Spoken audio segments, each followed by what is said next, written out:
तो hello everyone, welcome back. Next part start होता है यहाँ से और हम लोग लुआंग को देखते हैं जो कि क्रीम की बहुत ही अच्छे से देखभाल कर रहा होता है एंड उसे अपने हाथों से खाना खिला रहा होता है। तभी वहाँ पे उसकी मॉम आ जाती हैं एंड वो ये वाला सीन देख लेती हैं। तो लुआंग फटाक से क्या के हाथ में बॉल पकड़ा देता है और थोड़ा सा शाय फील करने लगता है। तभी लुआंग की मॉम उसे रेस्ट करने का बोलती है बिकॉज जब से ऑन बीमार हुई थी ना, बंदा दिन रात जाग के बस उसकी देखभाल किए जा रहा होता है। तो लुआंग वहाँ से जाने लगता है पर ऑन को छोड़ के जाने का उसका मन ही नहीं कर रहा होता और वो बस ऑन को ही देखे जा रहा होता है। पर जब वो मॉम की तरफ देखता है ना और मॉम उसकी तरफ देखती है तो उसे वहाँ से जाना पड़ता है। फिर रात में हम लोग यंग को देखते हैं जो कि ऑन के रूम के बाहर वही ब्लैक मैजिक वाली पोटली दफनाने के लिए आई होती है जैसा कि मेबुआ ने उसे बोला था। पर तभी लुआंग के गार्ड्स उसे देख लेते हैं और बंदी को वहां से भागना पड़ता है। फिर नेक्स्ट मॉर्निंग हम लोग मेबुआ को देखते हैं जो बहुत ही ज्यादा खुशी खुशी होकर चंपा हाउस आती है ये देखने के लिए कि अभी तक तो उस ब्लैक मैजिक की वजह से ऑन बहुत ही ज्यादा बीमार हो गई होगी और क्या पता शायद वो मर भी चुकी हो। एंड वो मॉम से उसका हाल चाल पूछने लगती है। तभी ऑन भी अपने रूम से बाहर निकलती है एंड ऑन को बिल्कुल भला चंगा और तंदुरुस्त देख के मेबुआ तो बहुत ही ज्यादा शौक हो जाती है बिकॉज वो तो कुछ और ही सोच के आई थी। तभी ऑन भी उसे टोंटबाजी करते हुए कहती है कि उसे उसके लिए इतना ज्यादा फिक्र करने की कोई जरूरत नहीं है बिकॉज अभी वो मरी नहीं है। जिस पे मेबुआ की शक्ल तो देखने लायक होती है एंड फिर बंदी फटाक से वहां से बहाना मार के निकल लेती है और सीधा मुमतेब एंड उसकी मॉम के पास जाती है और दोनों पे ना बहुत ही ज्यादा गुस्सा आने लगती है बिकॉज उनके तांत्रिक का ब्लैक मैजिक ना किसी काम का नहीं निकला और ऑन पे तो कोई असर ही नहीं हुआ। और बताती है कि ऑन तो बिल्कुल भली चंगी है, वो खुद अपनी आंखों से देख के आ रही है। जिस पे मॉम उसे कहती है कि नहीं ऐसा हो ही नहीं सकता, तांत्रिक का मैजिक ना हमेशा ही काम करता है, पक्का उस बंदी ने ही कोई गड़बड़ की होगी जिसे तुमने वो काम सौंपा था। और फिर क्या था, अगले ही सीन में सभी लोग मिलकर यंग को पकड़ते हैं एंड उसे पूछने लगते हैं कि क्या उसने मेबुआ का काम कर दिया। तो बेचारी यंग तो बहुत ही ज्यादा डरी हुई होती है बिकॉज उसे थोड़ी ना मेबुआ के हाथ से मरना है। तो वो उसे झूठ बोल देती है कि हाँ वो तो मेबुआ का काम कर दी। पर जब मेबुआ उस पर बहुत ही ज्यादा गुस्सा आती है ना, तब जाके उसकी अकल ठिकाने आती है एंड वो बता देती है कि वो मेबुआ का काम नहीं कर पाई बिकॉज लुआंग के गार्ड्स ने उसे देख लिया था। तो वो बहुत ज्यादा डर गई थी तो वहां से भाग गई एंड पूरा मेबुआ को सॉरी सॉरी बोलने लगती है जिसपे मेबुआ को उस पर और भी ज्यादा गुस्सा आता है एंड वो तो उसे मारने ही लगती है। और अभी यंग तो फेल हो गई तो ना मेबुआ खुद ही ये काम करने का डिसाइड करती है। फिर अगले सीन में हम लोग थॉट को देखते हैं जो कि ऑन से मिलने के लिए आता है एंड उसका हालचाल पूछता है और क्वेश्चन करता है कि उस दिन मेबुआ ने ही उसे पानी में गिराया था ना। तो अभी ऑन भी थॉट को झूठ नहीं बोलना चाहती थी तो वो उसे सच बता देती है कि हाँ मेबुआ ही उसे पानी में गिराई थी। तो क्या को मेबुआ पे बहुत गुस्सा आता है और वो लुआंग को इसके बारे में बताने का कहती है पर क्रीम मना कर देती है कि वो नहीं चाहती कि लुआंग और ज्यादा परेशान हो। तो वो उसे कुछ भी बताने से मना करती है और टॉड को भी कहती है कि वो भी लुआंग को कुछ भी ना बताए। जिसपे टॉड कहता है कि ठीक है वो किसी को कुछ नहीं बताएगा पर ऑन को अपना अच्छे से ख्याल रखना होगा। तो ऑन भी उसे सैल्यूट मारते हुए ओके बोल देती है और फिर टॉड एंड क्यो भी उसे कॉपी करने लगते हैं और फिर बंदी उन दोनों को सिखाने लगती है कि सैल्यूट कैसे मारा जाता है और सीन काफी ज्यादा फनी होता है। तभी वहाँ पे लुआंग आ जाता है एंड ये सब देख के ना वो टॉड से बहुत ज्यादा जेलस फील करने लगता है और टॉड को इग्नोर मारते हुए ऑन को डांटते हुए कहता है कि अगर वो यही सब करती रही ना तो रेस्ट कब करेगी और जल्दी से ठीक कैसे होगी। तो अभी टॉड भी समझ जाता है कि लुआंग ये उसी को टोंटबाजी कर रहा है तो वो भी लुआंग को एक्सक्यूज मी बोल के ना वहाँ से खिसक लेता है। फिर नेक्स्ट सीन में हम लोग देखते हैं कि क्रीम आधी रात को लुआंग से मिलने के लिए उसके रूम में जाती है। तो लुआंग तो उसे देख के शॉक ही हो जाता है और पूछने लगता है कि वो इतनी रात को यहाँ क्या कर रही है बिकॉज अगर किसी ने उन दोनों को ऐसे साथ में देख लिया ना तो ये बहुत ही ज्यादा बुरा होने वाला है। तो क्रीम वॉज लाइक कि हाँ उसे पता है पर वो ना कुछ इम्पोर्टेंट बात करने के लिए आई थी और सुबह तक वेट नहीं कर सकती थी। और पूछने लगती है कि जब वो बेहोश थी ना तो उसने सुना था कि लुआंग उसे बोल रहा था कि अगर उसे कुछ हो गया ना तो शायद वो, और उसके बाद वो चुप हो गया था। तो वो उसे क्वेश्चन करने लगती है कि वो इसके आगे क्या कहने वाला था बिकॉज बंदी बेहोश भले ही थी पर बंदे की सारी बातें सुन रही थी। तो अभी लुआंग बहुत ज़्यादा नर्वस फील करने लगता है एंड वो उसे बातों में घुमाते हुए कहता है कि नहीं नहीं शायद तुमने ना गलत सुना होगा, मैंने तो ऐसा कुछ भी नहीं बोला। और वापस उसे अपने रूम में जाने का बोलता है इससे पहले कि कोई उसे देख ले। तो क्रीम भी वहाँ से जाने लगती है। तभी हम लोग जैन को देखते हैं जो लुआंग के रूम में उसके लिए पानी लेके आ रहा होता है। तो क्रीम फटाक से छुप जाती है बिकॉज अगर जैन ने उसे देख लिया ना तो सुबह तक तो पूरे चंपा हाउस में पता चल जाना है कि क्रीम एंड लुआंग एक साथ है। तो लुआंग फटाक से बाहर जाता है और जैन को बाहर ही रोक लेता है और फिर उसे आसमान दिखाने लगता है ताकि ऑन चुपके से वहाँ से निकल सके और जैन उसे देख ना पाए। और तभी ऑन भी मौका देखते ही वहाँ से खसक लेती है और उसके जाने के बाद जैन लुआंग को क्वेश्चन करने लगता है कि उसे तो आसमान में कुछ भी नहीं दिख रहा। जिसपे लुआंग वॉज लाइक कि हाँ कुछ भी तो नहीं है, मैं तो बस आसमान दिखा रहा था। और फिर वो भी चुपचाप से अपने रूम में चले जाता है एंड बेचारा जैन कंफ्यूज। कि आखिर ये सब उसके साथ हुआ क्या, उसे कुछ भी समझ नहीं आया। देन सीन मुमटे पे शिफ्ट होता है, जो मेबुआ की हेल्प करने के लिए सेम नाइट चंपा हाउस पहुंच जाता है और वहाँ के सर्वेंट हाउस में आग लगा देता है ताकि लुआंग एंड सभी लोग आग बुझाने में बिजी हो जाएं और मेबुआ अपना काम कर सके। और होता भी यही है, जैसे ही लुआंग को आग लगने के बारे में पता चलता है तो वो एंड सारे मेट्स आग बुझाने में लग जाते हैं।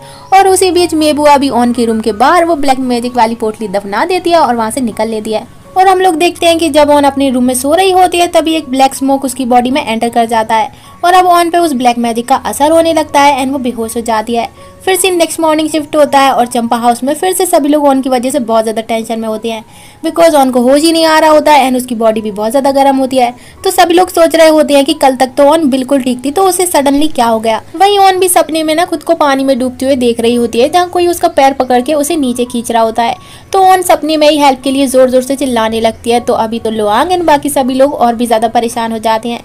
फिर लुआंग ऑन को काफी सारे डॉक्टर्स को भी दिखाता है पर ऑन पे ना किसी भी मेडिसिन का कोई असर नहीं होता और दिन ब दिन उसकी तबीयत और ज्यादा खराब होने लगती है। वहीं जब इस बात का मेबुआ को पता चलता है ना तो वो तो बहुत ही ज्यादा खुश हो जाती है और इनको काफी सारे पैसे देती है और जल्दी ऑन के मरने वाली गुड न्यूज भी ना उसे सुनाने का बोलती है। देन सीन मॉम पे शिफ्ट होता है, जो भगवान जी से जल्दी से ऑन को ठीक करने के लिए प्रार्थना कर रही होती है बिकॉज प्यार तो वो भी ऑन से बहुत करती हैं, बस मेबुआ के सामने दिखा नहीं पाती और बहुत ज़्यादा इमोशनल होती हैं। वहीं लुआंग भी ऑन के पास होता है और बहुत ज़्यादा इमोशनल होता है। फिर वो ऑन का हाथ पकड़ता है और कहता है कि तुमने उस दिन मुझसे पूछा था ना कि मैंने तुमसे क्या कहा था, तो ठीक है मैं ना तुमसे वो फिर से कहता हूँ तो ध्यान से सुनना। और वो उसे कहता है कि अगर ऑन को कुछ भी हो गया ना तो शायद वो भी मर जाएगा बिकॉज वो उससे बहुत ज़्यादा प्यार करता है और बहुत ज़्यादा ही सेंटी हो जाता है और सीन भी काफ़ी इमोशनल होता है। फिर हम लोग देखते हैं कि सारे मेड्स लोग भी ऑन से मिलने के लिए आते हैं बिकॉज वो भी ऑन से बहुत ज़्यादा प्यार करते हैं। तो चन के डैड जो ये सब ब्लैक मैजिक वगैरह में थोड़ा बहुत अच्छे से जानते थे वो ऑन को देखते हैं और लुआंग को बताते हैं कि ऑन को कुछ भी नहीं हुआ है, वो बिल्कुल ठीक है, बस किसी ने उस पर ब्लैक मैजिक किया है। और सभी को ना अच्छे से रूम के अंदर बाहर चेक करने का बोलते हैं। तभी मॉम को याद आता है कि उसने ना परसों रात में यिंग को ऑन के रूम के बाहर देखा था और फिर वो सभी लोगों को उस जगह पे भी लेके जाता है और जब वो लोग वहाँ पे खोदना शुरू करते हैं तो उन्हें वहाँ पे वो पोटली मिल जाती है। तो सभी लोग बहुत ही ज़्यादा शॉक हो जाते हैं। फिर योंग वहाँ पे अपने मास्टर को लेके आता है बिकॉज सिर्फ वही है जो इस ब्लैक मैजिक को ऑन के ऊपर से हटा सकते हैं।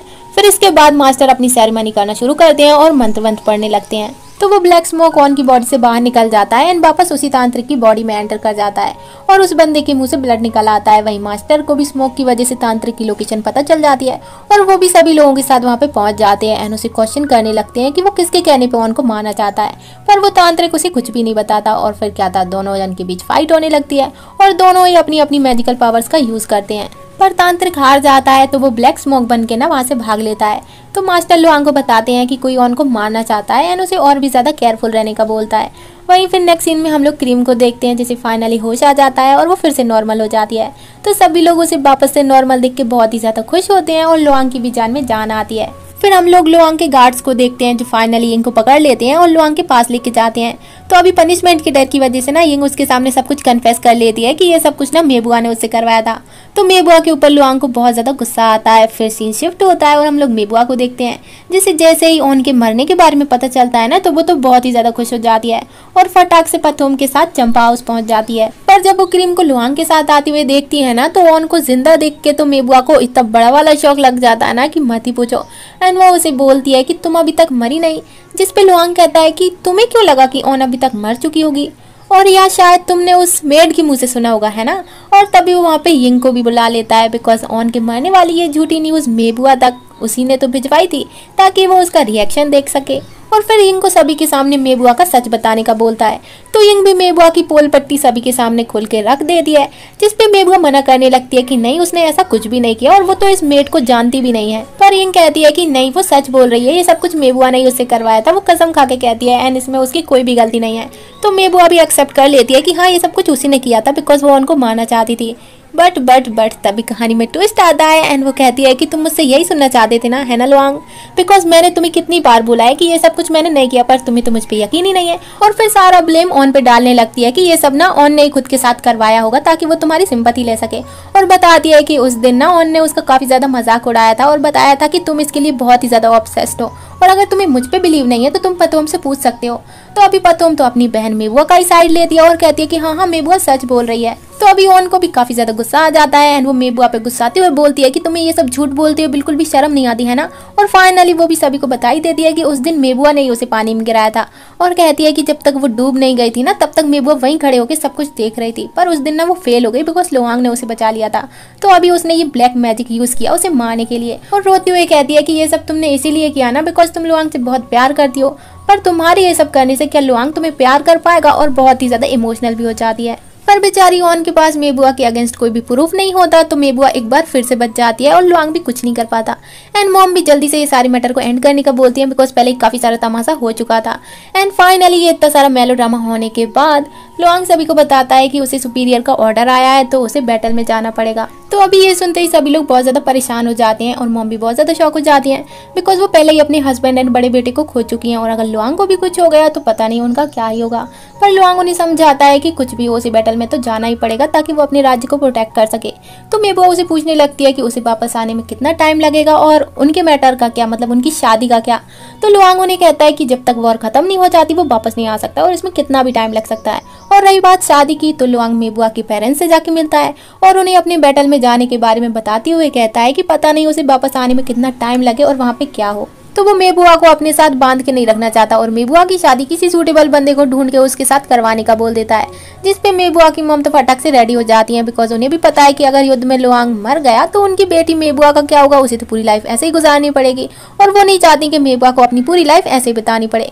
पर मेबुआ इस पे बहुत ज्यादा गुस्सा आ जाती है और मना कर देती है एंड कहती है कि चाहे कुछ भी हो वो लुआंग से ही शादी करेगी और लुआंग को आने में कितना भी वेट क्यों ना लग जाए वो उसके आने तक वेट करेगी बोल के गुस्सा के वहां से चले जाती है। और बेचारे लुआंग की शक्ल तो देखने लायक होती है बिकॉज बेचारा मन ही मन सोच रहा होगा कि चलो इस बैटल के बहाने मेबुआ से तो पीछा छूटेगा, पर नहीं भाई साहब, मेबुआ उसका पीछा कभी नहीं छोड़ने वाली। खैर इसके बाद लुआंग वापस अपने घर आता है और उसे ना ओन की बहुत ज्यादा फिक्र हो रही होती है बिकॉज उसके बैटल में जाने के बाद पता नहीं उसके साथ क्या हो जाए। तो वो जैन को ओन का अच्छे से ख्याल रखने का कहता है और उसे भी अपने साथ पहले शिफ्ट करने का बोलता है बिकॉज क्राउन प्रिंस की सिक्योरिटी में ऑन सेफ रहेगी और कोई भी उसे हर्ट नहीं कर पाएगा। तो बेचारी जैन से रहा नहीं जाता है, वो लुआंग से पूछ ही लेती है कि वो ऑन से बहुत ज्यादा प्यार करता है ना। तो लुआंग भी कभी अपनी बहन को झूठ नहीं बोलता, तो वो एक्सेप्ट कर लेता है कि हाँ वो ना उनसे दीवानों की तरह प्यार करता है, पर उसे पता है कि वो कभी एक नहीं हो सकते और बहुत ही ज्यादा सैड हो जाता है। फिर सेम नाइट हम लोग क्रीम को देखते हैं जो कि लुआंग से मिलती है और पूछती है कि वो बैटल से वापस कब आएगा बिकॉज उसे उसकी बहुत ज्यादा फिक्र हो रही होती है। तो लुआंग वाज लाइक कि क्यों, तुम्हें मेरी फिक्र हो रही है क्या। एंड कहता है कि उसने ना योंग और मास्टर को बोल दिया है कि अगर वो बैटल से 1 साल में वापस नहीं आ पाया ना तो वो दोनों मिलके क्रीम को वापस फ्यूचर में भेज देंगे। तो क्रीम उसे कहती है कि नहीं, वो लुआंग के वापस आने तक वेट करेगी, फिर चाहे उसे कितने ही साल वेट क्यों ना करना पड़े। एंड वो उसे पिंकी प्रॉमिस भी करती है जो कि लुआंग को काफी ज्यादा अच्छा लगता है और सीन काफी ज्यादा इमोशनल होता है। फिर नेक्स्ट मॉर्निंग लुआंग अपनी मॉम से मिलता है एंड उनकी ब्लेसिंग्स लेता है, तो उसकी मॉम भी काफी ज्यादा इमोशनल हो जाती हैं। फिर वो लुआंग को उसके डैड की तलवार देती हैं और कहती हैं कि ये उसे वहाँ पे प्रोटेक्ट करेगी। फिर लुआंग के जाने का भी टाइम हो जाता है तो वो लास्ट टाइम क्रीम से मिलता है। तो क्रीम भी जल्दी से अपने बालों में लगा हुआ चंपा फूल निकालती है एंड जो हैंकी लुआंग ने उसे गिफ्ट किया था ना उसी में रखते हुए लुआंग को वापस करती है और उससे प्रॉमिस लेती है कि चाहे कुछ भी हो जाए उसे सही सलामत वापस आना है ताकि वो ऑन को ये हैंकी वापस लौटा सके। तो लुआंग भी उसे प्रॉमिस करता है कि चाहे कुछ भी हो जाए वो वापस जरूर आएगा ताकि ऑन को फिर से ये हैंकी रिटर्न कर सके और दोनों ही काफी इमोशनल हो जाते हैं। फिर इसके बाद लुआंग भी जाने लगता है और सभी लोग काफी ज्यादा इमोशनल होते हैं एंड उसे सी ऑफ कर रहे होते हैं और फाइनली लुआंग चले जाता है। वहीं हम लोग देखते हैं मेबुआ को जो दूर से लुआंग को जाते हुए देख रही होती है और बहुत ही रो भी रही होती है बिकॉज कुछ भी हो प्यार तो वो भी लुआंग से बहुत ज्यादा करती है। फिर नेक्स्ट सीन वॉर में शिफ्ट होता है जहाँ पे लुआंग जाके सब कुछ संभाल लेता है और तभी वहाँ पे थेप एंड थॉट भी उसे ज्वाइन करते हैं। बट एक्चुअली में बेचारा मुमतेब तो वॉर में आना ही नहीं चाहता था एंड इसके लिए तो वो ग्रैंडपा के पैरों पे भी गिर गया था कि वो उसे वॉर में ना भेजे बिकॉज उसे पता है कि वॉर में जाने का मतलब सीधा मौत को गले लगाना है। बट ग्रैंडपा ने ना उसकी एक भी नहीं सुनी बिकॉज वो थेप को सुधारना चाहते हैं और अगर मुमतेब वॉर में शहीद हो भी गया ना तो ग्रैंडपा को उस पर बहुत ज्यादा गर्व होगा बिकॉज अभी तक तो मुमतेब ने एक भी ऐसा काम नहीं किया जिससे कि ग्रैंडपा को उस पर गर्व फील हो। तभी थॉट ग्रैंडपा को कहता है कि वो भी थेप के साथ वॉर में जाएगा बिकॉज वो अपने भाई को प्रोटेक्ट जो करना चाहता है। फिर इसके बाद युद्ध शुरू हो जाता है और दोनों तरफ के लोगों के बीच फाइट होने लगती है। लुआंग और थॉट बहुत ही अच्छे तरीके से युद्ध करते हैं और सब कुछ अच्छे से संभाल भी लेते हैं, पर मुमतेब तो मुमतेब है, वो यहाँ भी बाज नहीं आ रहा होता। वो बस खुद को प्रोटेक्ट करने में लगा होता है और जब भी उस पर कोई अटैक कर रहा होता है तो वो हमेशा दूसरे बंदों को आगे कर देता है बिकॉज उसे अपनी जान सबसे ज्यादा प्यारी है। फिर नेक्स्ट सीन में हम लोग जैन को देखते हैं जो कि क्रीम के साथ पहले शिफ्ट हो जाती है एंड उसे क्राउन प्रिंस और क्वीन से मिलवाती है। तो क्राउन प्रिंस तो पहले ही पोएट्री पार्टी में ऑन से मिल चुके थे, तो वो तो उससे पहले से ही इम्प्रेस थे। और जैसे ही क्वीन को भी ये पता चलता है कि ऑन बहुत ज़्यादा पढ़ी लिखी है, काफ़ी अच्छे से इंग्लिश बोलती है, तो वो भी ऑन से बहुत ज़्यादा इम्प्रेस हो जाती हैं। फिर क्राउन प्रिंस ऑन को पढ़ने के लिए काफी सारी हिस्ट्री की बुक्स देते हैं एंड उन्हें पढ़ने में ना उसकी हेल्प भी करते हैं और क्रीम पैलेस में भी सभी की फेवरेट बन जाती है।